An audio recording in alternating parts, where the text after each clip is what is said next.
Ndakusiya nokuti haunaki wakazara mvura chembere ndo dzinoita dzinogona kubata varume. Saka muromo iwo ndakangogara ndinawo chete mumwe murume kuti arikuzoti handinaki, akatora mukana wokutama kumba kwangu akanogara kumba kwaamai vake. Mubhedha wanga tinawo unokona kufo but ndaiti ndikagonya makumboda so mabvisa ngakunzi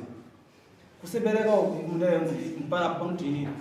sandi pandikabva inini pamada kuti ndikanimboisura ndinoti anoita sei ndopakunhu zvakarara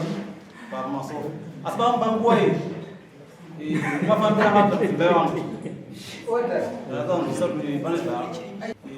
mushumo kwenu mudzimba yanditini kutora kwaita mukadzi kuti ini wanditi handinaka pane ndishungu kuti ndikuda mudzimba wangu akambatirisa nyaya kuti iwe ndwakara mashoko yayo ndikataura ndi mudzimai sekutadza kwandakuita uri kudei ndikabvisa donzo remomberi nokusa 500 600 plus 200 pamusoro yomuromo weyo kuti wanditadzira chi